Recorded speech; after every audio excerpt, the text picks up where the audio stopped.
Bonjour à toutes et tous, bienvenue au deuxième débat des rendez-vous du revenu universel, une campagne interactive qui a été lancée par Génération il y a maintenant 2 semaines, quasiment 2 semaines, pour mettre au cœur du débat public sur le monde d'après, le monde que nous souhaitons pour l'après-Covid-19, la question du revenu universel d'existence. Euh, tel que nous la portons à Génération depuis un certain temps, tel que Benoît Hamon l'avait aussi porté lors de la présidentielle, et aussi tel que la défendent un grand nombre aujourd'hui d'associations, d'économistes, de personnalités qui ont d'ailleurs signé un certain nombre de textes ces dernières semaines.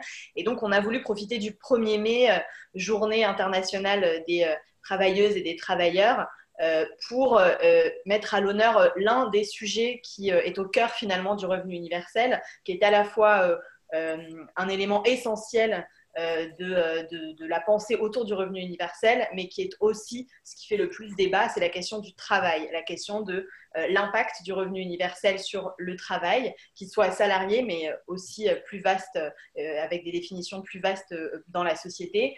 On voit bien que, en tout cas nous, dans la manière dont on porte le revenu universel, c'est un outil fondamental pour revisiter notre rapport au travail, pour donner plus de liberté aux salariés par rapport à leur emploi actuel, par rapport à leur employeur aussi. On voit bien que c'est aussi ce qui fait débat. Il y a assez peu finalement de syndicats qui défendent le revenu universel d'existence. On pourrait se demander pourquoi, qu'est-ce que ça veut dire de cette proposition et de la manière dont elle peut-être change notre manière traditionnelle de penser la notion de travail et la notion d'emploi. On va essayer de discuter de tous ces sujets-là aujourd'hui avec plusieurs invités. Pour l'instant, il n'y en a que deux. Normalement, un troisième va arriver s'il arrive à avoir une meilleure connexion. Et donc là, je vous présente donc Sophie Taillé-Polian, qui est sénatrice du Val-de-Marne, qui est membre de la direction nationale de Génération, et Baptiste Milondo, qui enseigne l'économie et la philosophie, et donc qui est un défenseur aussi de cette idée de revenu universel d'existence. Alors on l'a vu pendant la crise actuelle, elle le démontre très fortement.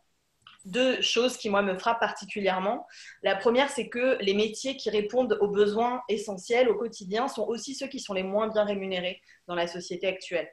Je pense aux aides-soignantes, aux infirmières, aux personnes qui travaillent dans la grande distribution, aux livreurs, à toutes ces fonctions finalement qui sont vitales, alors certaines peut-être plus vitales que d'autres, mais en tout cas qui aujourd'hui sont considérées comme des besoins essentiels et qui pourtant sont les métiers les moins bien payés aujourd'hui et les plus précaires.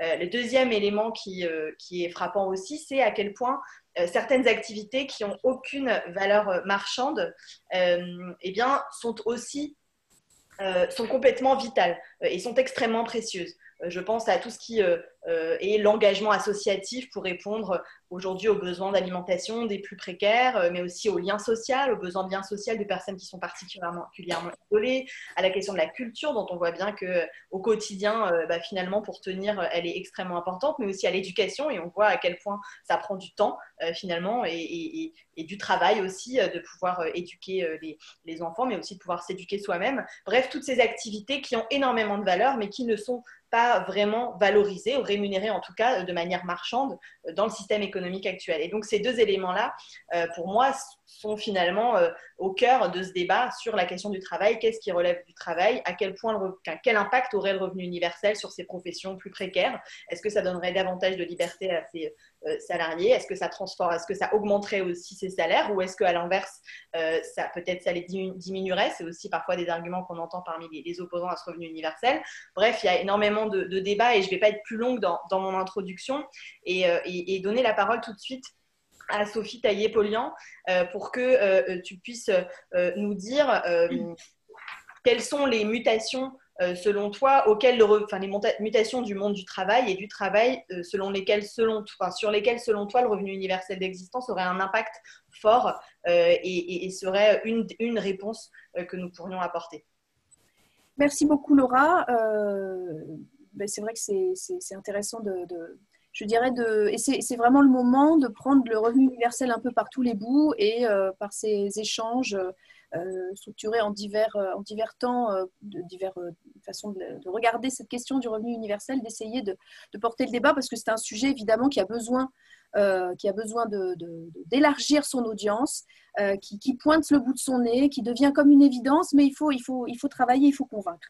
Le prendre par la question du travail, c'est extrêmement important. Pourquoi ? Parce qu'aujourd'hui, à chaque fois qu'on parle revenu universel, on nous rétorque que ce qu'on veut, c'est une société de fainéants, et on nous rétorque aussi que ce qu'il faut, c'est une société de la valeur travail, et que c'est ça qui est important. La valeur travail, parce que ce serait ça qui fonderait un petit peu l'humanité, le rapport au travail et la place du travail, des individus dans le travail, dans notre société.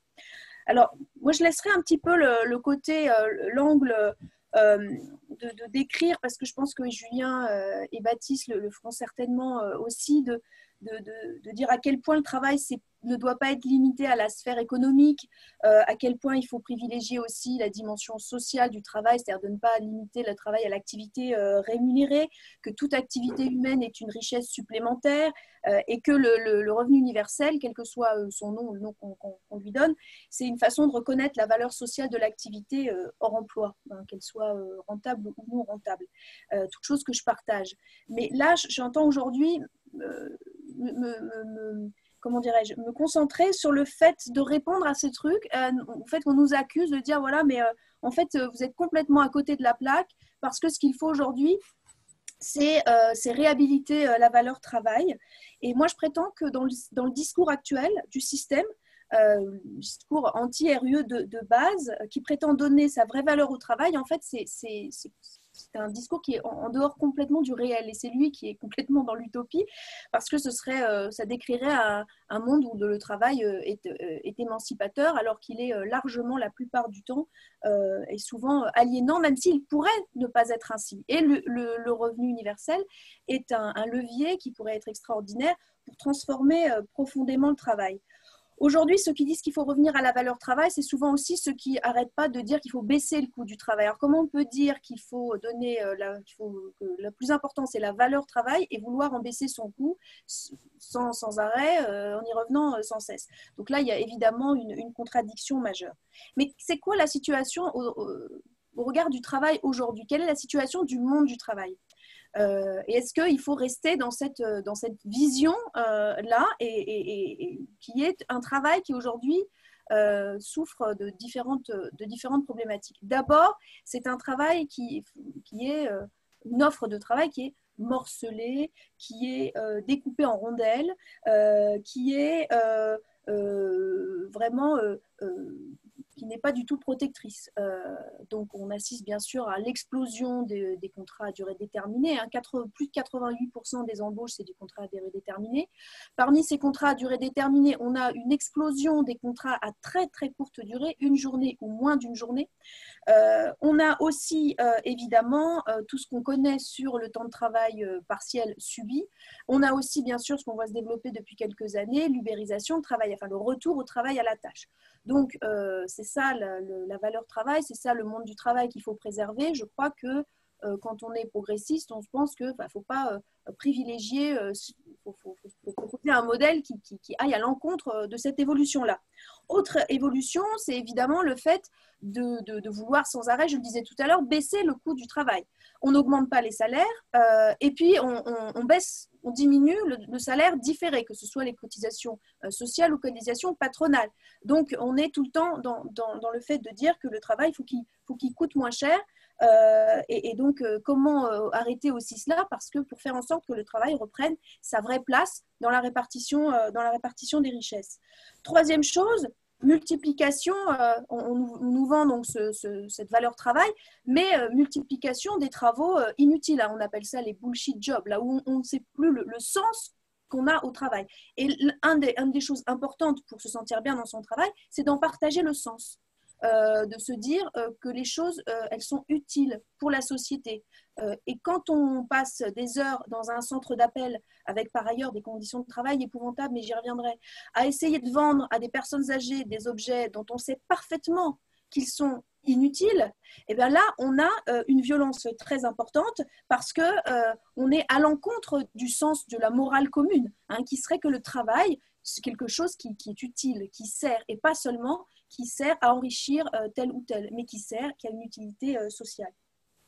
Et puis, de dire la valeur travail, c'est formidable, donc il faut continuer, au contraire, dans ce modèle-là, ce qu'on observe qui va à l'encontre de ça, c'est le fait qu'on ne respecte pas les travailleurs dans leurs compétences. Déjà, les modes de management qui se développent, qui se déploient de plus en plus, et ça depuis déjà 10, 20, plusieurs dizaines d'années, sont des managements qui nient l'autonomie des salariés. Donc non seulement qui dans beaucoup de situations leur ôtent le sens de leur travail, mais qui en plus les empêchent d'exercer leur autonomie.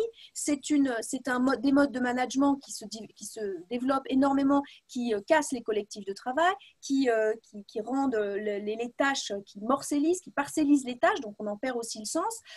Et surtout, on ne demande jamais aux gens qui travaillent comment il faudrait améliorer. Et on a un management désincarné, un management gestionnaire, un management qui d'ailleurs est interchangeable. Avant, on avait des personnes qui organisaient le travail, souvent, je dis avant, il y a 30 ans, qui venaient du travail en tant que tel, de la production en tant que telle. Maintenant, on a une déconnexion complète. Donc, on a le fait que les gens subissent leur travail et ne peuvent plus l'organiser, alors même que c'est eux qui détiennent les compétences pour ce faire. Donc, on a une négation aujourd'hui de leurs compétences. Et ça, je pense que c'est aussi une des raisons pour lesquelles la souffrance au travail augmente. Dernier point, enfin, bien sûr, c'est qu'on ne prend pas en compte les ressources réelles des travailleurs. Comme on ne prend pas non plus en compte les ressources réelles de la planète, on devrait, si c'était la valeur travail, on devrait quand même faire en sorte que le travail soit, comment dirais-je, adapté au corps, au psychisme, aux réalités des ressources réelles des travailleurs. Or, jamais on voit ça, jamais on adapte le travail au corps. On adapte les corps au travail, et quand les corps ne sont plus adaptés, eh bien c'est dehors. C'est très simple, hein, on a des métiers difficiles. Je pense notamment, par exemple, aux femmes de ménage qui ont des troubles musculo-squelettiques. Au bout d'un moment, elles ont les poignets brisés, elles ne peuvent plus travailler. On les met en inaptitude et c'est au revoir, et c'est le chômage, et c'est cette sorte de mort sociale qu'est le chômage, parce que justement, on ne reconnaît pas toute la valeur qu'elles ont mis. On ne reconnaît pas tout, et on n'a jamais cherché à adapter, notamment par le temps de travail et notamment par des rémunérations qui permettent de vivre, le travail au corps des êtres humains, non plus à leurs ressources psychiques, non plus à leurs ressources sociales, et pas plus qu'on ne le fait pour adapter notre production aux ressources de la planète. Enfin, c'est exactement la même logique. Bref, tout ça pour dire que quand on nous dit mais non, mais le plus important c'est la valeur travail, donc il faut rester sur le modèle dans lequel on est aujourd'hui, en fait on nous vend quelque chose qui est totalement pas du tout un modèle souhaitable, ni soutenable, ni souhaitable. Et le revenu universel, dans ce cadre-là, il offre une citoyenneté intégrale, y compris économique, parce qu'il donne une possibilité aux travailleurs, aux travailleuses, de ne pas prendre un travail sous-rémunéré, un travail qui va mettre en danger leur corps, un travail qui va mettre en danger aussi leur équilibre familial, qui ne va pas leur laisser suffisamment de temps libre, qui ne va pas aussi prendre en considération la qualité de vie au travail. Et je ne parle pas de mettre un baby-foot dans la salle de bain, je parle de faire en sorte que eh bien, les gens on puisse entendre les gens sur leurs compétences quant à l'organisation du travail, hein, prendre leur avis sur leurs compétences. C'est quand même la plupart du temps les travailleurs sur le terrain les mieux placés pour dire comment organiser les choses. Et on a vu à l'hôpital les résultats extraordinaires du fait de ne jamais écouter les soignants et d'être dans des logiques managériales totalement bureaucratiques. Donc, c'est aussi un outil, évidemment, pour imposer une citoyenneté à l'intérieur de l'entreprise. Donc, alors, dans le la petite pancarte, là, le petit diapo qui présente, on dit à la conquête de la liberté. C'est d'abord à la conquête du rapport de force que les salariés ou les travailleurs n'ont plus depuis tant de temps, parce que l'arme du chômage est utilisée aussi pour peser sur les salaires et sur les conditions de travail. Alors, pour conclure, le RUE, en donnant ce revenu minimum, il permet évidemment d'exiger des conditions de travail, de salaire qui sont décentes, parce que personne ne pense sérieusement, et toutes les études le démontrent, que le fait d'avoir un revenu minimum décent qui permet de vivre décemment et d'accéder aux besoins essentiels, il jette tout le monde dans la fainéantise, parce que les êtres humains, au fond, ils se définissent aussi par leurs activités. Et c'est clair que pour être reconnu par ses pairs, autour de soi, eh bien, c'est parce qu'on va faire des choses avec les uns, avec les autres, qu'on va exister socialement. Et évidemment, c'est ce qu'on a toujours observé dans les quelques expérimentations de revenus universels. Voilà, et le revenu universel, il permettra donc de refaire du travail un lieu où eh bien, ce ne soit pas uniquement les détenteurs du capital qui fixent les règles, et ça, évidemment, singulièrement, pose de manière très, très radicale la répartition des richesses qui doit être remise à l'endroit. On est aujourd'hui dans une situation évidemment qui est absolument intenable, et je pense que dans quelques dizaines d'années, j'espère, quand on regardera les chiffres de l'inégalité des richesses à travers le monde, les gens ouvriront des grands yeux en disant comment est-ce qu'on a pu accepter ça. Voilà, donc c'est évidemment un outil de redistribution des richesses et un outil pour redonner le pouvoir aussi aux salariés et aux travailleurs et aux travailleuses, pour que le travail soit respectueux de leur santé, de leur bien-être, de leurs compétences et évidemment des ressources naturelles. Merci beaucoup pour cette belle introduction à la problématique du travail aujourd'hui et de ses mutations. Il y a un commentaire qui parlait aussi de la question de l'ubérisation. Ça fait référence à ce que tu expliquais sur le travail morcelé. Je pense qu'il y a aussi la question de la robotisation qui fait finalement qu'aujourd'hui, on a une réduction du temps de travail qui n'est pas organisée mais qui est subie. Et c'est ça aussi le chômage. On peut aussi le voir comme ça. Et donc tout ça évidemment appelle à des réponses et tu l'as très bien expliqué, le revenu universel d'existence peut en être une pour donner finalement davantage de liberté, davantage de choix aux salariés quant à leur activité. Et je rebondis juste sur sur cet élément-là justement de choix. On a lancé un questionnaire en ligne lors du démarrage de la campagne, à laquelle il y a aujourd'hui près de 1742 réponses. Alors, c'est évidemment des gens qui sont très majoritairement favorables au revenu universel d'existence. Ça n'a pas valeur de sondage. Mais par contre, c'est intéressant sur ce que les gens disent qu'ils feraient de leur revenu universel et la manière dont ils se comporteraient s'ils pouvaient en bénéficier. Et ce qui est très intéressant, c'est que ce qui revient en premier, ce n'est pas du tout le fait qu'ils quitteraient leur emploi. C'est que pour un certain nombre, ils changeraient d'emploi. Et très majoritairement, ils réduiraient leur temps de travail. Et on voit bien que c'est bien là la force du revenu universel, et ça fait écho à ce que tu disais sur le risque que tout le monde arrête de travailler, alors qu'en fait la question c'est plutôt quel travail et comment travailler, plutôt que travailler oui ou non, encore une fois, avec en plus une exception du mot travail qui pourrait être beaucoup plus large. Et donc je me tourne vers Baptiste Milondo pour la deuxième partie de ces interventions. En quoi, pour vous, en tant que défenseur du revenu universel, avec un background d'économie et de philosophie, en quoi le revenu universel, finalement, révolutionne notre rapport au travail? Est-ce que, du coup, il s'oppose à cette fameuse valeur travail ou pas, ou est-ce qu'il la redéfinit? Et puis, que répondre finalement aux détracteurs aussi du revenu universel d'existence, qui ont beaucoup d'arguments pour dire qu'il nuirait justement à cette fameuse valeur travail? Merci déjà pour l'invitation. Alors, il y a déjà beaucoup de choses qui ont été dites par Sophie.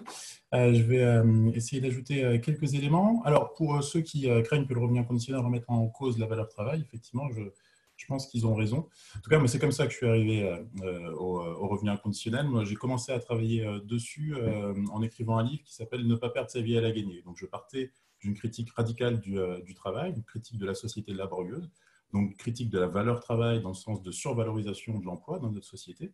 Et donc, c'était une critique de la place de l'emploi dans la société et dans nos vies. Donc, l'idée était de remettre en cause le monopole ou quasi-monopole de l'emploi comme source de lien social, comme source de revenus, évidemment, comme source d'utilité sociale, de reconnaissance sociale, d'estime de soi, et même comme source d'identité. En fait, la plupart du temps aujourd'hui, dans notre société laborieuse, encore une fois, nous définissons essentiellement par notre activité professionnelle. Et donc, à partir de cette critique, qui revient à dire finalement que dans notre société sans emploi, on n'est plus rien, on n'est plus grand-chose. À partir de ces critiques, je suis arrivé assez facilement à la défense du revenu inconditionnel, qui me semble être une mesure indispensable pour remettre en cause, enfin pour sortir d'une société laborieuse. Mais en complément, je dirais qu'il y a deux conditions pour que le revenu inconditionnel soit réellement émancipateur. Une condition de fond, d'une part, la question du fondement, et puis une question de forme, c'est la question du montant. Alors, je commence brièvement par la question du fondement. Sophie on a un peu parlé. En fait, il y a, à mon sens, trois types de fondements qui sont avancés à l'appui du revenu inconditionnel. Il y a la question du besoin, d'abord, qui va permettre de défendre un droit à la vie, un droit à l'existence. Il y a la question de la liberté, qui va avoir une variante de droite, une variante de gauche. La liberté, telle que vous pouvez la défendre Milton Friedman, donc c'était donner la possibilité au marché de fonctionner librement. Et puis la liberté dans une version de gauche avec Philippe Mandparis qui dit le revenu inconditionnel, ce qu'il appelle l'allocation universelle, doit permettre de donner à chacun la possibilité de concrétiser sa propre conception de la vie bonne. Et puis il y a un troisième fondement qui est celui auquel je suis attaché, qui est celui de la reconnaissance. Qui consiste à dire il faut verser un revenu inconditionnel à tous, donc sans condition et sans contrepartie, au nom de la contribution de tous et toutes à l'enrichissement collectif, au nom de la contribution de tous et toutes à l'entretien de la société. Et c'est important, à mon sens, de rester attaché à ce fondement, parce qu'on parle beaucoup en ce moment du revenu inconditionnel, essentiellement dans une logique de lutte contre la pauvreté. Et je voudrais mettre en garde contre le risque de ne défendre le revenu inconditionnel que dans une logique d'assistance.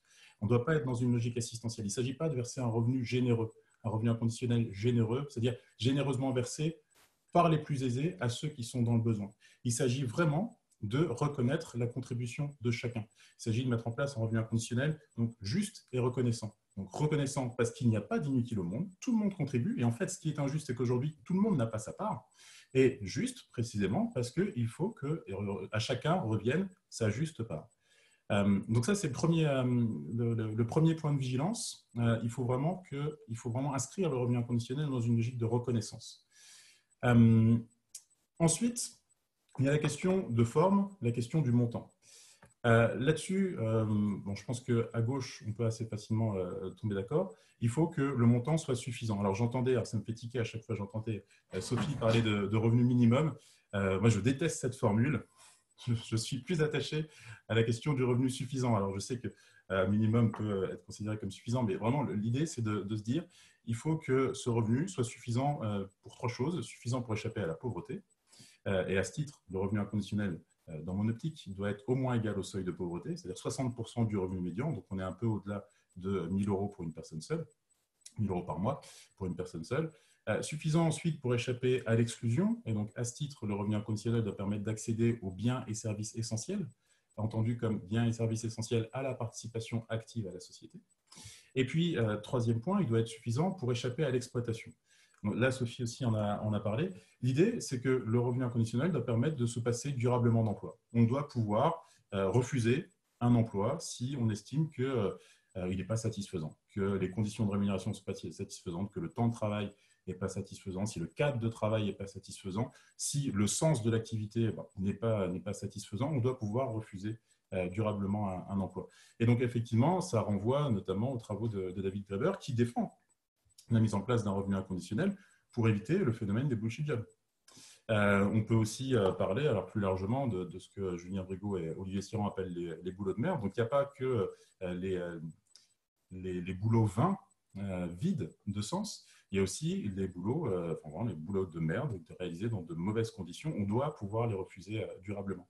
Et puis aussi, j'aime beaucoup un auteur, David Frame, dont j'ai traduit le dernier livre, Le refus du travail, qui nous dit aussi, qui défend un revenu inconditionnel et qui nous dit on doit pouvoir tout simplement aussi refuser l'emploi. Nous sommes, je pense, nombreux à ne pas considérer que l'emploi est un cadre satisfaisant, un cadre d'activité satisfaisant, et on doit pouvoir avoir des activités dans d'autres cadres. Donc, à ce titre-là, le revenu inconditionnel doit se permettre de s'émanciper aussi de la forme emploi, si on le souhaite. Donc voilà, les deux conditions, donc conditions de fond, conditions de forme. Maintenant, juste pour faire un écho avec la situation actuelle, on parle beaucoup, dans cette période de crise, du monde d'après. d'essayer d'imaginer un peu ce à quoi pourrait ressembler le monde d'après. Et donc Bruno Latour, notamment, a publié un texte qui me semble très intéressant. Il pose des questions très pertinentes qui invite chacun à se demander quels sont les besoins auxquels nous devrions répondre, comment nous devrions répondre, etc. En gros, ça nous invite à nous poser collectivement la question du nécessaire, la question du suffisant, la question du superflu et la question du nocif. À mon sens, il y a deux critères qu'on doit garder en tête si on essaye de dresser la liste de tous ces besoins. Il y a un premier critère qui est écologique, la question de l'impact écologique. Évidemment, ça, tout le monde, j'imagine, l'a en tête aujourd'hui. Et puis aussi, il y a le critère social, qui est le refus de l'exploitation. Et il me semble que le revenu inconditionnel, dans le cadre de ce questionnement, peut être vraiment utile. Et c'est la grande force, à mon sens, du revenu inconditionnel, c'est-à-dire qu'avant même sa mise en œuvre, il peut nous aider à transformer la société. En gros, la question qu'il faut se poser, c'est le bien ou le service dont je profite aujourd'hui. Est-ce que s'il y avait un revenu inconditionnel, la personne qui le produit ou la personne qui me le fournit continuerait à le faire? Et bien, cette question-là permet assez facilement, à mon sens, d'identifier de manière assez intuitive les lieux d'exploitation. Et à partir du moment où on a identifié les lieux d'exploitation, il faut se demander, est-ce que ce besoin est nécessaire? S'il est nécessaire, comment est-ce qu'on transforme la manière dont on y répond pour qu'on sorte du champ de l'exploitation? Parce qu'en fait, c'est là que le revenu inconditionnel me semble vraiment pertinent, une fois qu'on a ce type de raisonnement en tête, on se rend compte que notre société, en même temps c'est une société capitaliste, notre société repose très largement sur l'exploitation.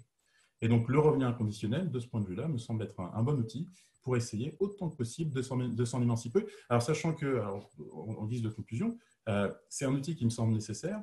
À aucun moment, ça me semble être un outil qui me semble suffisant. C'est-à-dire que le revenu inconditionnel doit être accompagné de tas d'autres mesures, et le questionnement sur le revenu inconditionnel doit également être beaucoup plus large, poser la question de la propriété, poser la question des inégalités. Par exemple, sur la question du suffisant, j'insiste souvent sur l'idée que le suffisant, le revenu inconditionnel suffisant, implique également un revenu maximum suffisant. Donc l'idée de mettre en place un plancher de rémunération, en tout cas ça n'est plus assez, et puis un plafond de rémunération, au-dessus duquel on estime que c'est trop, par exemple. Donc voilà, pour une première intervention, ce que je pouvais dire sur le revenu inconditionnel. Merci, merci beaucoup Baptiste. Alors Julien Bayot a encore des petits problèmes pour nous rejoindre. Il va essayer de nous rejoindre par téléphone, donc j'espère qu'on va réussir à l'avoir en ligne au moins quelques minutes. Mais merci en tout cas pour on va dire cette version un peu plus, cette vision un petit peu plus philosophique des choses et de la manière dont c'est vraiment une idée révolutionnaire. Et c'est aussi pour ça que finalement elle est peut-être très difficile aujourd'hui à diffuser largement dans la société parce qu'elle implique quand même un retournement de valeurs qui est extrêmement puissant. Et c'est vrai que je voulais juste rebondir sur le dernier aspect de ton intervention, sur la question de l'exploitation, parce que ça me fait penser à la question du retour de la domesticité aussi, qui est aujourd'hui assez flagrant. Quand on voit que finalement, une grande partie des emplois qui sont aujourd'hui créés, qui sont donc des emplois précaires, des emplois difficiles, des emplois morcelés, qu'il s'agisse du ménage chez les particuliers, qu'il s'agisse de la livraison de nourriture, par exemple, ce sont des emplois, et de l'aide à domicile aussi, dans une certaine mesure, ce sont des emplois qui marquent un certain retour de la domesticité. On n'est pas au 19e siècle, à l'époque où il y avait des servantes dans les maisons bourgeoises, mais en fait, on est quand même sur des fonctions qui sont quasiment les mêmes et finalement qui ne sont pas aujourd'hui effectuées par tout un chacun parce qu'on est trop occupé à travailler, à finalement occuper notre travail, notre profession. Et donc, ces tâches-là, on les délègue. Et effectivement, peut-être que le revenu universel d'existence nous permettrait de remettre en question finalement cette division du travail parce que ce n'est pas des tâches qui sont extrêmement simples ni épanouissantes à faire au quotidien, mais c'est des tâches qui sont toutes liées à notre existence finalement d'être humain. Alors avant que Julien nous rejoigne, je vais peut-être vous poser une question qui revient beaucoup, et ce n'est pas forcément le cœur du débat d'aujourd'hui, mais elle revient tout le temps, cette question, c'est la question du financement. Et je vais la doubler d'une autre question qui est aussi que si on commence à remettre en cause le travail salarié, on va dire, dans la société et sa centralité dans notre modèle économique, et que parallèlement, on estime que le revenu universel d'existence, il implique quand même un degré de redistribution fort des richesses, Où est-ce qu'elles sont créées? Comment elles sont créées, ces richesses, finalement? Est-ce que ça implique la décroissance? Est-ce que, voilà, quel type de choix ça implique pour demain? Donc, si tous les deux, vous voulez répondre à cette question. Baptiste, je crois que tu es désigné. Merci. Oui, alors est-ce que ça implique la décroissance? Alors moi, je défends le revenu inconditionnel dans une optique décroissante. Avec Michel Lepesan, qui est un camarade décroissant, on a écrit un livre, une anthologie du revenu inconditionnel, dans laquelle on défend vraiment le revenu inconditionnel dans une perspective décroissante. C'est-à-dire qu'on se dit que l'instauration d'un revenu inconditionnel permettrait sans doute de valider nos hypothèses décroissantes. C'est-à-dire que nous sommes dans une société où, de notre point de vue, nous travaillons trop, nous produisons trop et nous consommons trop. Et il faudrait tout faire en moins et en mieux, globalement. Et le revenu inconditionnel permettrait de nous poser cette question du suffisant dont je parlais tout à l'heure. Si effectivement, parce que c'est souvent ça la crainte quand on parle de financement, c'est si on met en place un revenu inconditionnel, alors tout le monde va arrêter de travailler, et puisque tout le monde aura arrêté de travailler, alors on n'aura plus suffisamment pour financer un revenu inconditionnel. Notre raisonnement, il est simple, c'est si une fois qu'on a donné, on a versé 1 000 € à tout le monde chaque mois, massivement, on commence à se dire, finalement, 1 000 €, c'est pas mal. À ce moment-là, moi, j'arrête je quitte mon emploi. Je quitte mon emploi et je me concentre, je me tourne vers d'autres activités. Alors, ce sera la preuve que finalement, aujourd'hui, nous produisons trop et nous consommons trop. Comment expliquer sinon que chacun essaye de travailler autant que possible pour gagner autant que possible, alors qu'on serait prêt à se contenter de 1 000 €. Si effectivement c'est le cas, alors ça invite à repenser dès maintenant toute notre société. Ça invite à revoir toutes nos politiques de l'emploi, à se dire est-ce que vraiment l'objectif, ça doit être de créer le plus d'emplois possible, peu importe leur sens, peu importe la qualité, etc. Est-ce que ça doit être ça notre objectif collectif? Ou est-ce qu'au contraire, ça doit être un objectif de sobriété et de réduction autant que possible du temps d'emploi? Nous, clairement, notre position, c'est la sobriété et la réduction du temps d'emploi pour avoir le temps de se consacrer à d'autres activités. Alors maintenant, sur la question du financement, l'autre point, c'est si on choisit le fondement de la reconnaissance, c'est-à-dire qu'on verse le revenu inconditionnel au nom de la contribution de tous à l'enrichissement collectif et à l'entretien de la société. Si on choisit ce fondement de la reconnaissance, alors la question du financement se pose dans d'autres termes. Il ne s'agit pas d'une logique de redistribution. Il ne s'agit pas, encore une fois, de personnes aisées, de foyers aisés qui verseraient généreusement un revenu à des foyers sans sous. Il s'agit de verser à chacun sa juste part. Autrement dit, ce n'est pas une question de financement, c'est une question de partage. C'est-à-dire que nous contribuons tous à produire un gâteau, et tout le monde doit avoir une part de ce gâteau et une part suffisante pour continuer à produire ce gâteau. Donc, c'est pas du tout… vraiment, souvent, la question du financement, ça suppose augmenter les impôts, prélever ponctionner les uns, etc. Non. Là, si c'est une logique de reconnaissance, il faut reconnaître qu'aujourd'hui, il y en a qui n'ont pas leur juste part. Il s'agit juste de leur rendre. Merci. Sophie, est-ce que tu veux réagir et avant que je donne la parole à Julien Si Julien est là, peut-être je vais faire très court. Aujourd'hui, tout le système est basé sur le fait qu'on ne prend pas en compte la réelle valeur des choses. La réelle valeur des ressources naturelles, la réelle valeur du temps des hommes. Tout le système est bâti là-dessus, c'est-à-dire sur le fait de produire à outrance n'importe quoi du moment que ça rapporte. Et ça rapporte pourquoi? Parce qu'on ne prend pas en compte la vraie valeur de ce dont on a besoin pour produire, la valeur des ressources naturelles et la valeur du travail des hommes. Donc à partir du moment où on met un pied dans la porte et où on dit que les hommes n'ont plus besoin de ce travail rémunéré pour subsister dignement, c'est absolument révolutionnaire et déflagrateur. Et on se posera évidemment la question différemment parce que y a plein de choses dont la plupart sont absolument inutiles qui seront absolument plus rentables. Donc ça n'intéressera plus personne de les produire. Donc effectivement, ça repose la question de qu'est-ce qu'on produit. Bon, à l'origine de notre vie, il y a quand même de la production. Il faut qu'on produise de la nourriture, il faut qu'on produise, etc., les besoins essentiels.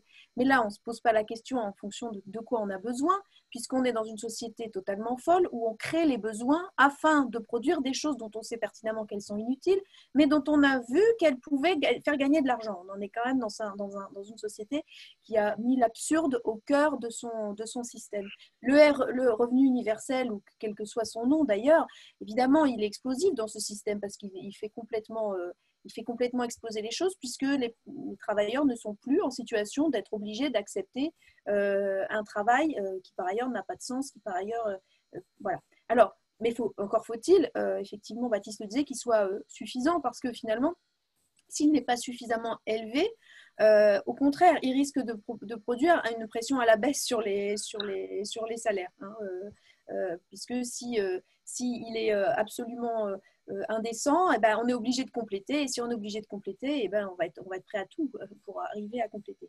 Sur le financement, bon, sur le financement, je veux dire, on est en mesure aujourd'hui de débloquer un certain nombre de milliards qui sont utilisés pour le CICE, pour le ci, pour le ça. Mais je ne crois pas que là, on soit dans cette discussion-là de construction d'un dispositif. Il y aura certainement, si le jour où on y arrivera, des dispositifs qui vont se mettre en place sur telle ou telle échelle en fonction du niveau d'acceptation sociale, du niveau de rapport de force par rapport à cette idée. Bon. En tout cas, c'est clair, il n'y a pas de revenu universel sans une autre répartition des richesses. C'est une redistribution primaire finalement. Quoi qu'on fasse, on est des êtres humains. On est en situation la société, la communauté humaine doit à chacun d'entre nous les moyens d'existence et d'existence digne. Et donc, effectivement, ça remet en question la façon dont les richesses sont réparties globalement, et la façon aussi dont, après, l'économie, je dirais, peut se mettre en place. Parce que forcément, si on a chacun un revenu universel, enfin qui nous arrive, et qu'on travaille en plus, bah peut-être que certains qui n'ont aucun moyen ni d'épargner ni d'investir, ils vont se dire tiens, bah, je vais aider tel autre copain à faire un truc parce que c'est vachement utile, il a une idée géniale, et on va avoir une comment dirais-je, peut-être aussi une économie qui se basera beaucoup plus sur des projets locaux, qui seront beaucoup plus en résonance avec des besoins locaux. Et donc, on est là dans une acception très, très large d'un changement social profond. Hein. Voilà, je pense qu'il ne faut pas non plus mettre la charrue avant les bœufs. Si on était dans le cadre là, d'une discussion sur travaillons tel ou tel programme pour telle ou telle élection, on ne partirait pas exactement de la même situation. Là, on est dans une discussion où je crois qu'on essaye aussi de débroussailler, pour ceux qui ne sont pas convaincus, du fait de l'idée générale et de ce que ça porte comme critique de la société actuelle et comme élément fondateur pour une société alternative. Et je vois que Julien est là. Merci Sophie, très très belle transition du coup, et merci Julien de nous avoir rejoints. Aujourd'hui, la connexion, c'est un outil indispensable et fondamental à nos vies. Effectivement, on a souhaité te proposer d'intervenir ce soir, à la fois en tant que secrétaire national d'Europe Écologie Les Verts, évidemment, qui défend l'idée du revenu universel d'existence depuis longtemps, mais aussi en tant que président de l'association Mon Revenu de Base, puisque tu en es, je crois, le président, et vous avez donc mené une expérimentation sur un certain nombre de personnes qui ont perçu, donc tu pourras en parler, hein, le revenu universel. Et moi, je voulais poser à la fois la question de la raison pour laquelle c'est un des piliers fondamentaux, à la fois pour le projet écologique, mais aussi pour le projet qu'on essaye de construire ensemble pour le monde d'après, parce que notre démarche, elle a aussi vocation à rassembler des forces de gauche ou de la transition écologique dans les mois à venir. Mais aussi quel a été l'impact peut-être que vous avez perçu sur les personnes qui ont bénéficié de cette expérimentation en rapport avec les débats autour de la question du travail et de l'émancipation. Ben merci, ça fait un gros programme. Est-ce que vous m'entendez bien? Bon, je suis vraiment désolé pour les bisbilles, les difficultés. J'ai cumulé les problèmes, mais si vous m'entendez bien, c'est le principal. Et mes excuses à Baptiste et Sophie et Laura, je vous ai entendu par intermittence. Donc, je vais essayer de réagir, mais mille excuses pour avoir raté le début, et bonjour à tout le monde. Merci beaucoup pour l'invitation. Ça fait longtemps qu'on ne s'est pas vu, Baptiste. Il y a quelques années qu'on débat du revenu de base. Merci beaucoup pour l'invitation. Vraiment, dans la période, voilà, moi j'étais fâché contre ma connexion de ne pas pouvoir, à l'idée de rater ce rendez-vous. Dans la période, je pense qu'on a véritablement besoin de construire des ponts et de tracer des perspectives. Je ne vais pas faire toute l'analyse de la pandémie, mais la situation dans laquelle on est révèle toutes les failles du système, presque jusqu'à l'absurde. La pandémie qui fait le tour du monde en moins de 2 mois, la zoonose ou les zoonoses qui viennent du productivisme et de la déforestation. On a vu que les salaires des infirmiers, des aides-soignants, des égoutières et des égoutiers sont ridicules par rapport à justement ceux qui sont payés pour détruire la forêt ou en tout cas organiser la déforestation importée.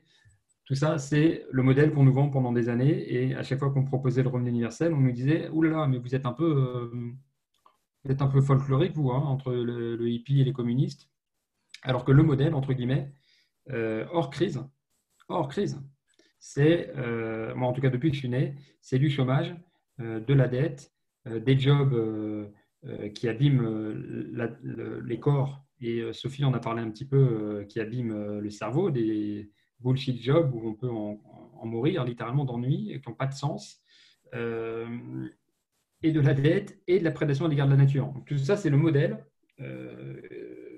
par rapport auquel on devrait faire des génuflexions, et l'enjeu, c'est la croissance et le productivisme, etc. Donc, tout ça pour dire qu'en temps normal, on va dire hors crise, enfin hors méga crise comme aujourd'hui, c'est censé être le modèle, et ceux qui font un pas de côté seraient les utopistes. Donc, littéralement, il convient d'être très très détendu par rapport à ça.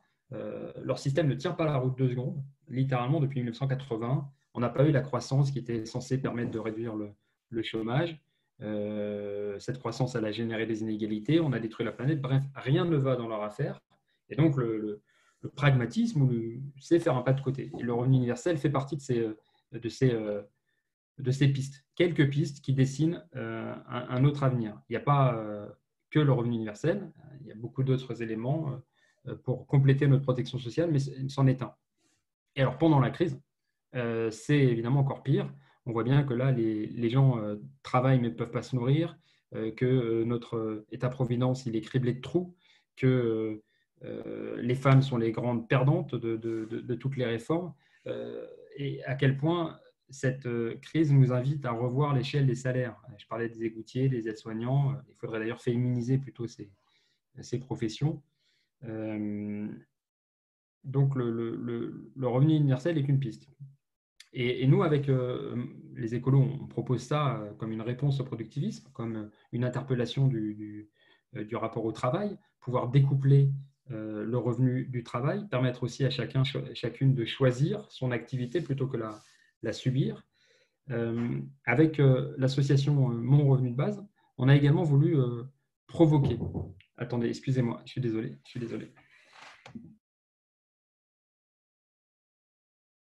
Alors, on a une petite pause technique et je ne sais pas trop comment peut-être combler. Alors, je vais vous donner d'autres chiffres pour s'adapter aux aléas du direct qui sont ressortis du questionnaire. Et non, vous n'aurez pas les chiffres parce que Julien c'est particulier. Hein,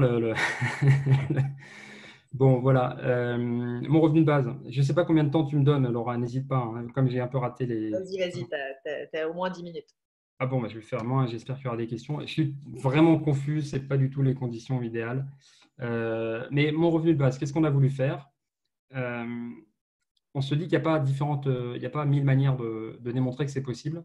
Il n'y en a qu'une, c'est montrer l'exemple, convaincre. C'est un peu le schéma de ceux qui ont inventé les mutuelles ou la prise en charge des accidents du travail par l'employeur. Au départ, ils passaient pour des tarés.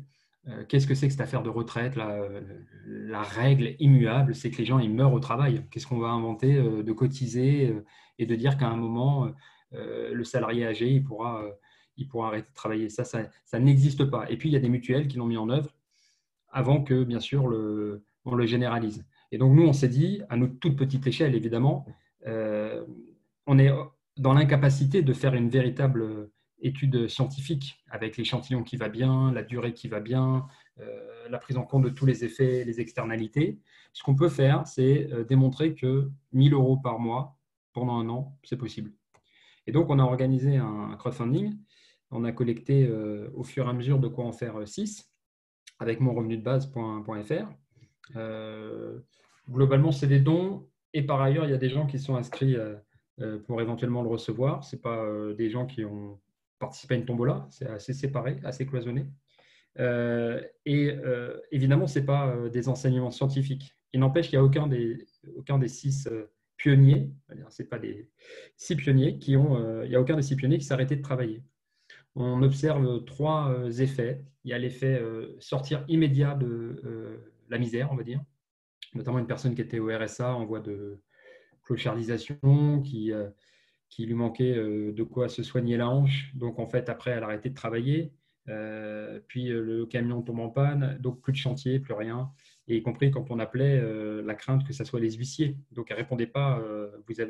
On avait des difficultés pour le joindre, pour lui dire qu'il allait recevoir les 1 000 €. Les 1 000 € lui ont permis de se soigner, de racheter une petite voiture d'occasion pour aller faire les chantiers. C'est vraiment l'histoire des 500 € qui manquent au mauvais moment. C'est de la précarité à basculer dans la misère. Et lui, on lui a, pas nous, mais grâce à ces 1 000 € par mois pendant un an, il s'est sorti la tête de l'eau.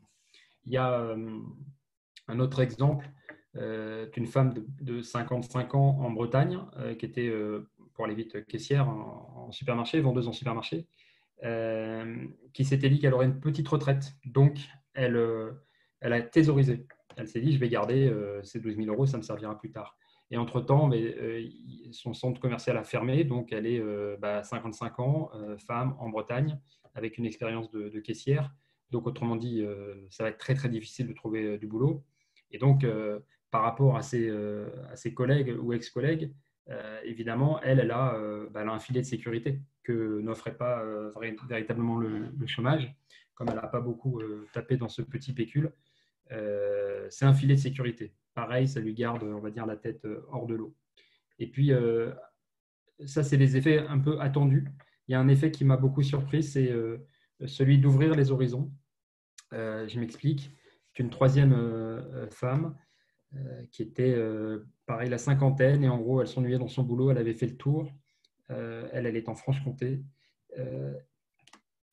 Et jamais elle s'était offert le luxe de faire, vous savez, les bilans de compétences. Alors, c'est gratuit, mais elle s'était dit, si jamais je tombe sur un truc qui me plaît et qui me manque les 5 000 € pour faire la formation, je m'en voudrais toute ma vie de ne pas pouvoir le faire. Donc, je préfère même pas regarder par-dessus la clairière pour voir si l'herbe est plus verte ailleurs.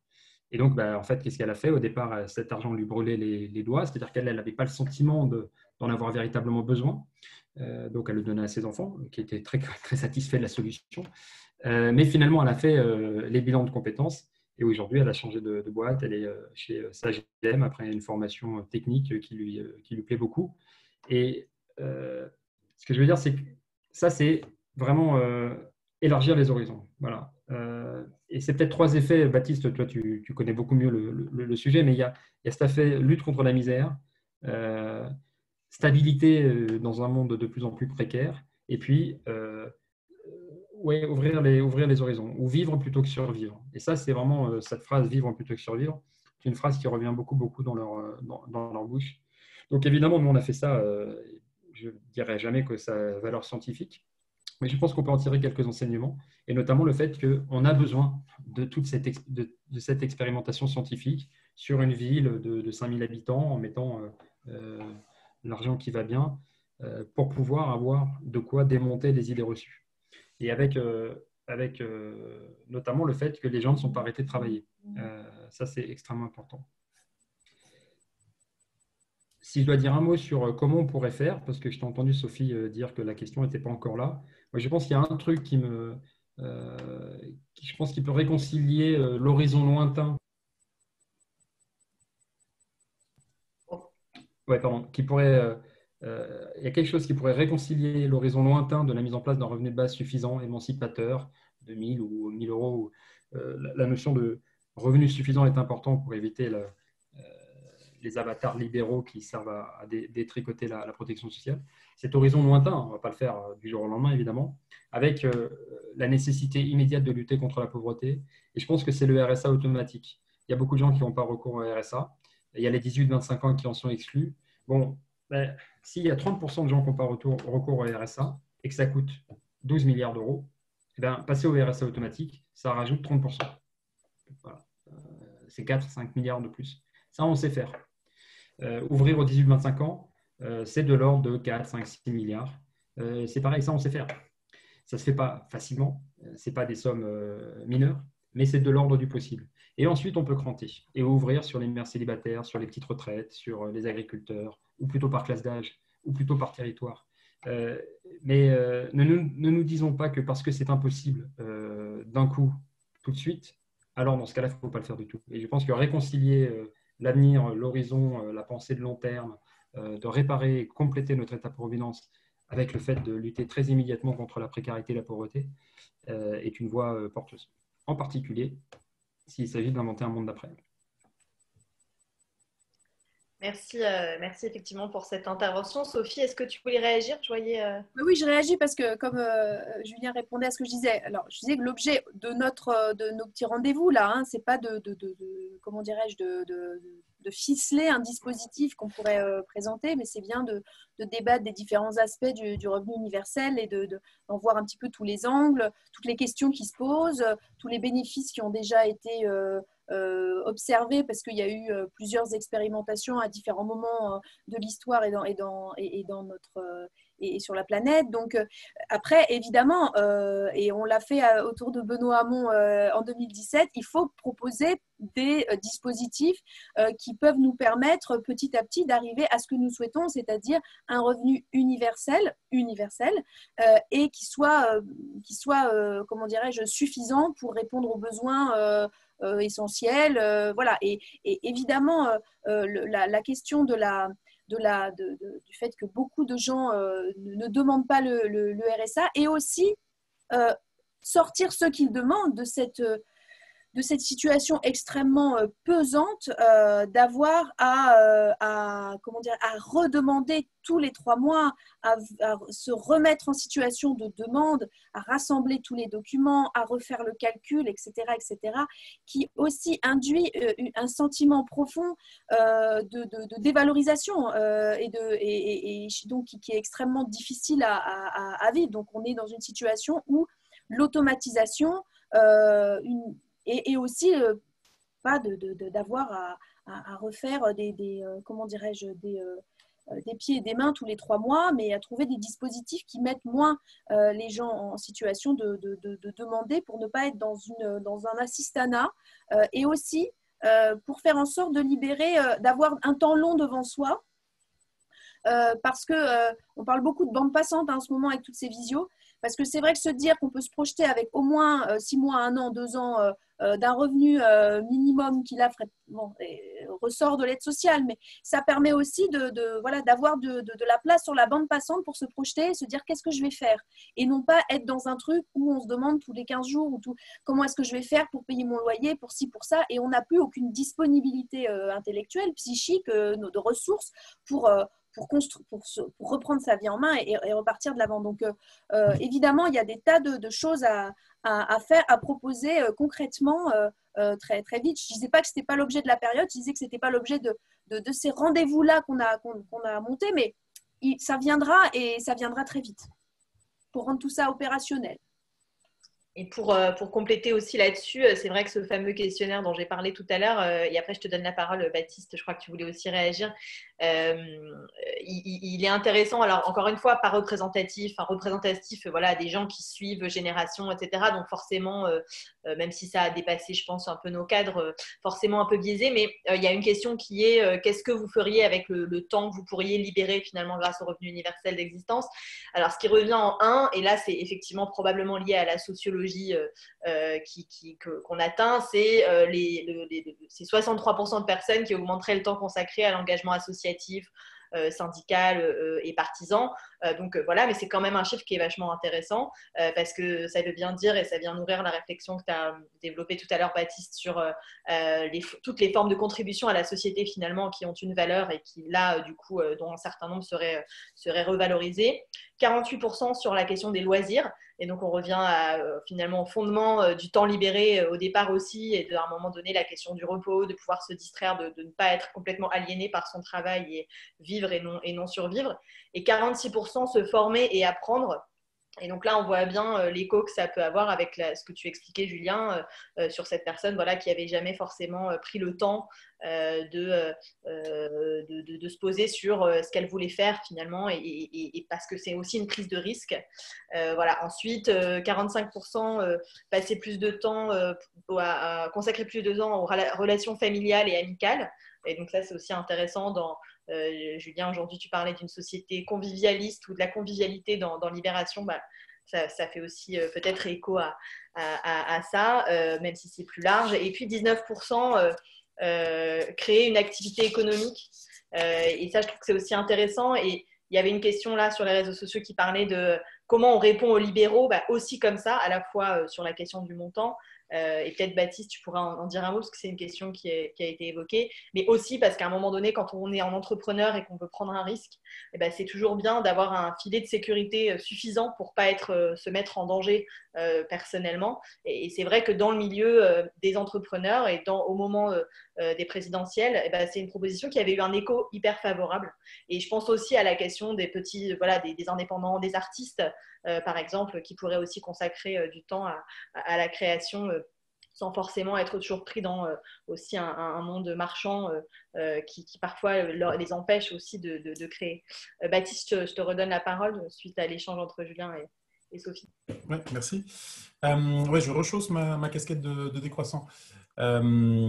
Julien essayez de nous rassurer en disant, en gros, rassurez-vous, quand on verse un revenu inconditionnel, les gens n'arrêtent pas de travailler. La preuve, dans les expérimentations, on s'aperçoit que tout le monde continue à travailler. Effectivement, dans le cadre des expérimentations, la plupart des expérimentations, à ma connaissance, à l'exception d'une, montrent que le temps de travail reste stable. Et pour l'expérimentation dans laquelle le temps de travail a baissé, il a baissé très, très faiblement.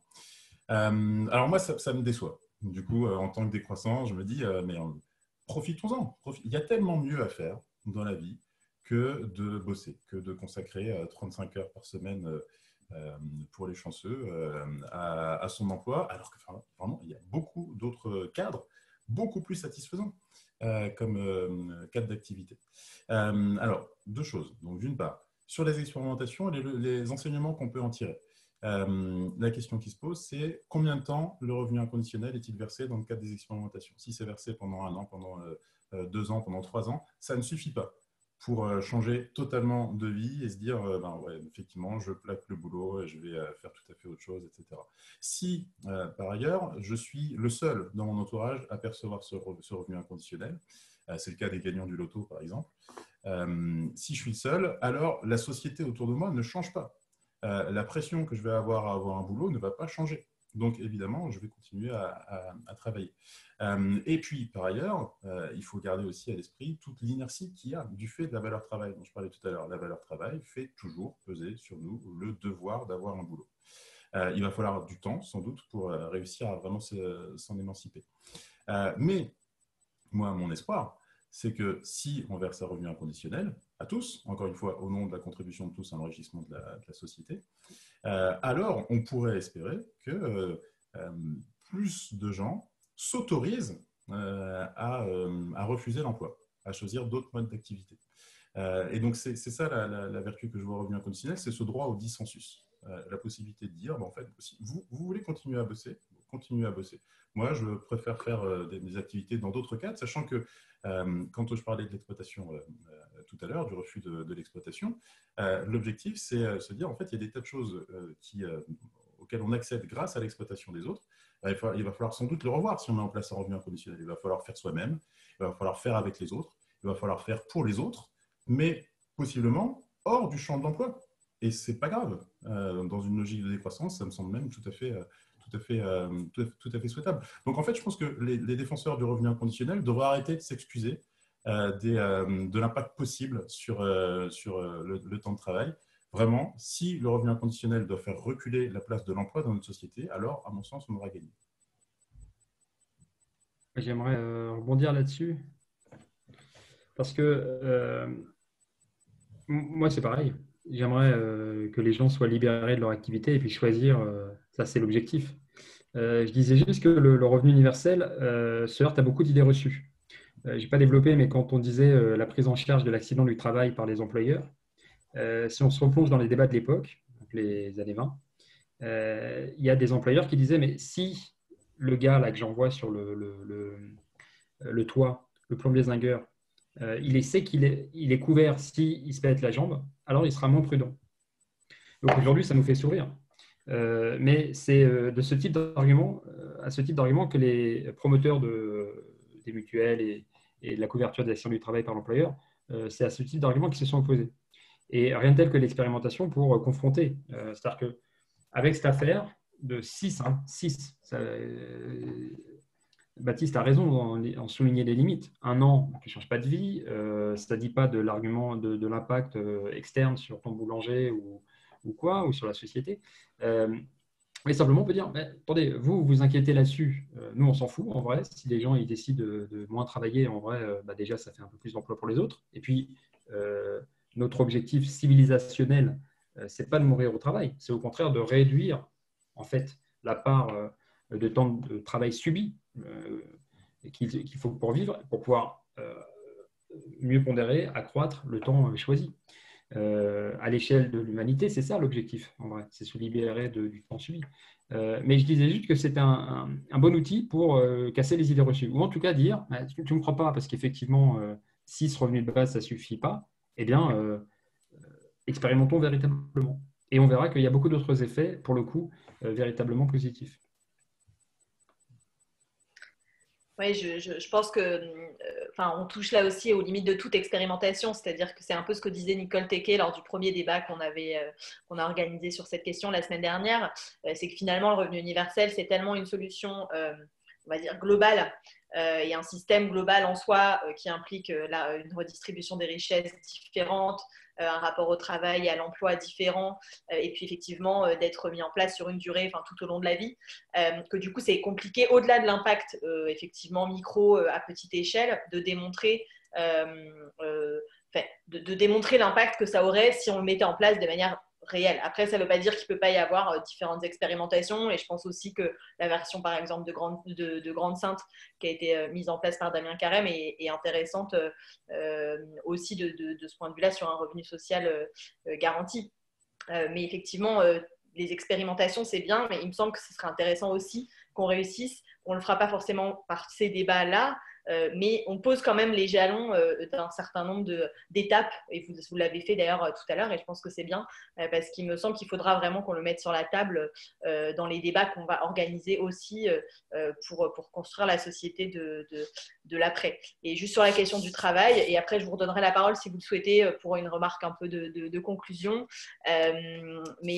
donc toujours sur notre questionnaire, sur la question de l'arrêt total du travail, et est-ce que c'est un risque finalement, que les gens s'arrêtent totalement de travailler. Alors effectivement, et c'est peut-être lié à l'espèce de biais cognitif lié à la place énorme aujourd'hui de l'emploi dans notre société, mais il me semble que c'était 9% des personnes, 6% des personnes qui disaient qu'en gros, oui, c'était un vrai risque que tout le monde s'arrête de travailler, en tout cas qu'une quantité très importante de personnes s'arrêtent de travailler.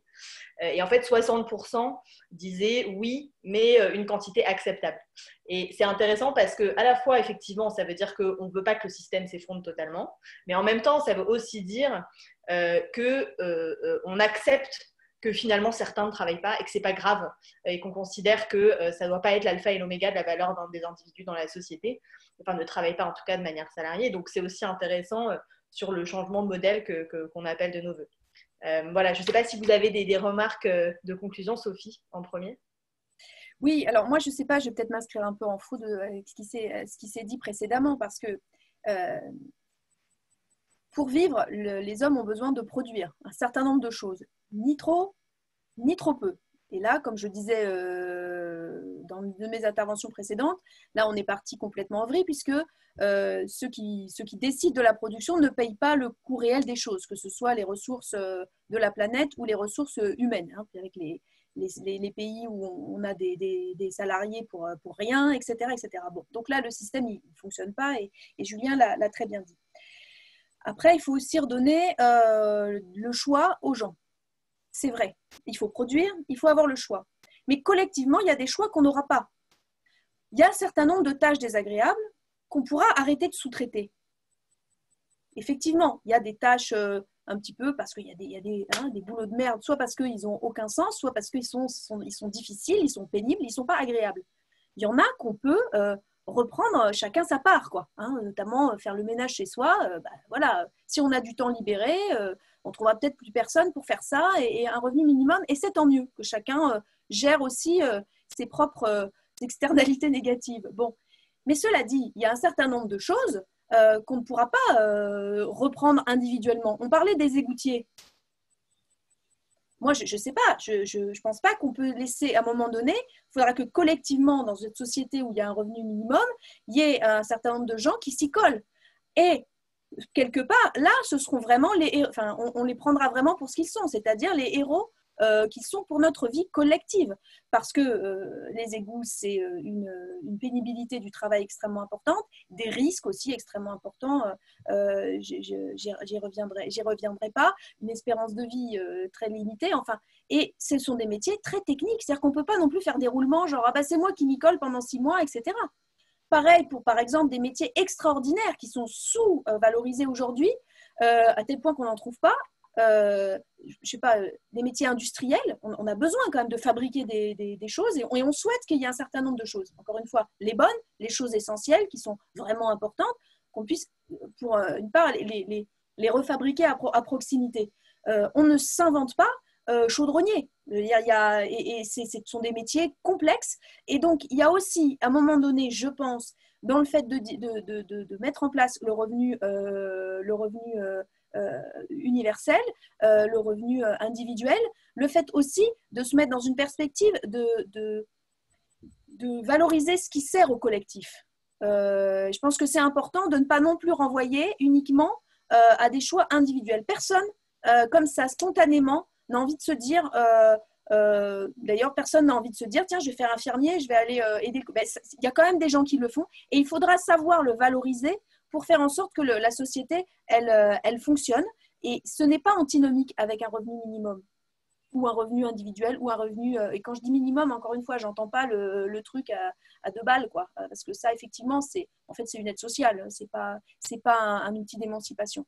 Donc, il faut aussi, quand on parle de revenu universel, il faudra aussi qu'on donne à voir tout ce dont collectivement on a besoin et comment on le valorise et comment ce qu'on perçoit aujourd'hui comme étant les héros de cette crise incroyable et terrible qu'on traverse, ce sont effectivement ceux qui font tourner la société. Et ceux qui font tourner la société, ils sont aussi dans une démarche collective, de se mettre au service du collectif. Et ça, il faut le dire, ça doit être extrêmement valorisé et le revenu universel d'existence ne doit pas venir en contradiction avec ça, parce que sinon, je pense qu'on est dans une société aussi où ce n'est pas le collectif qui l'emporte, c'est l'individu contre le collectif et pas l'individu qui se sent partie d'un collectif. Donc ça, c'est très important.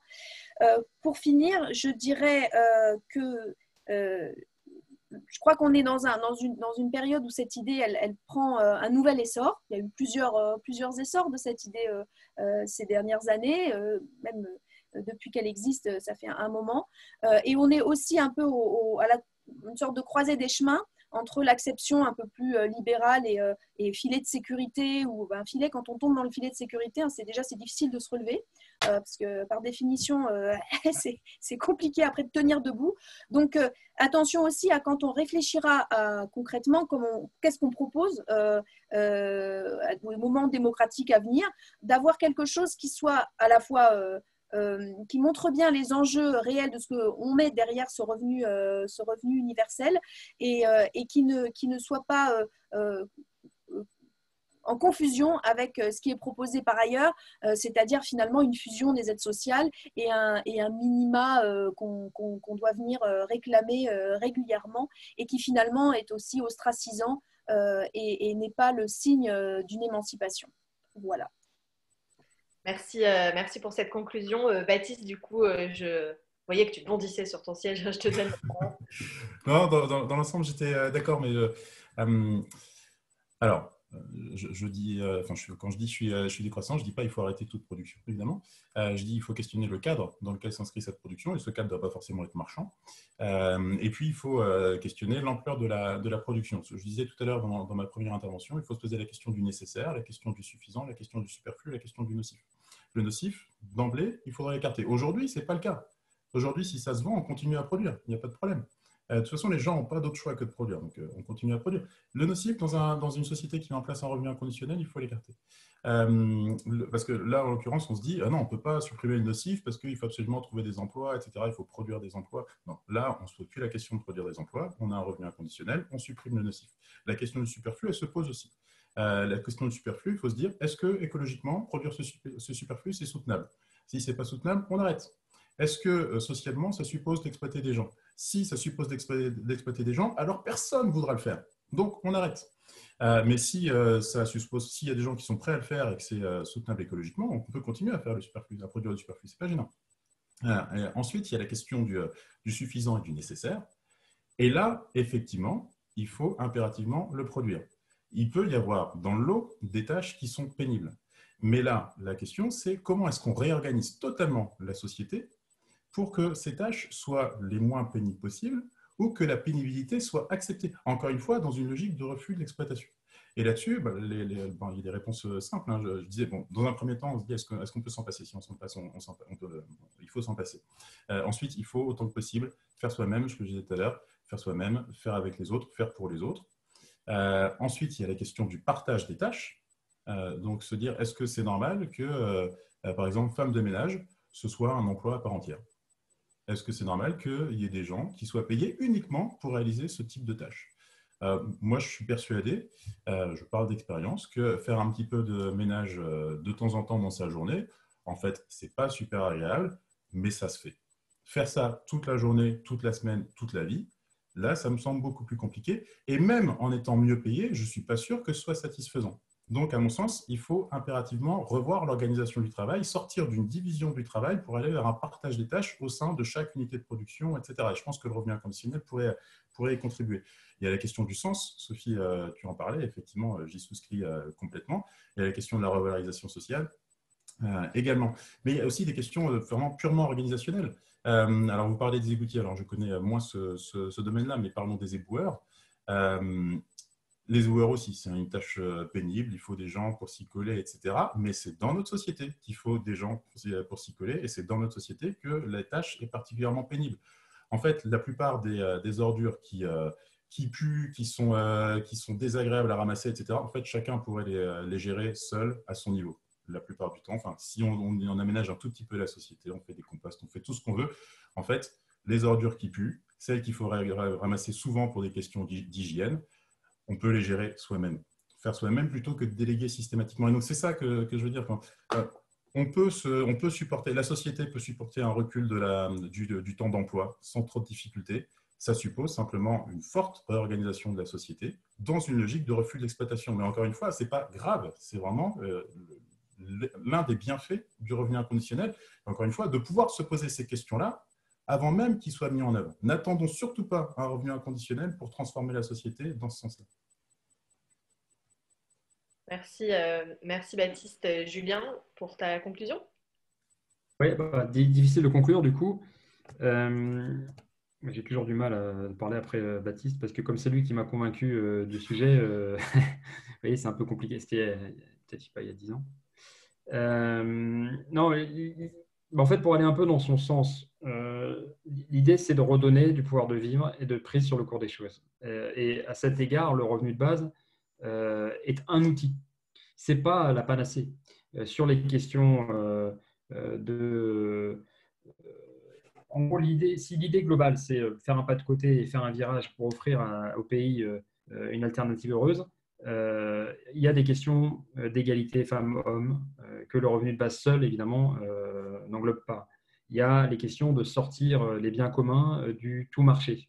Et donc, je pense que le revenu de base y contribue un peu, mais globalement, on aurait besoin d'un traité européen, d'une constitution qui l'affirme.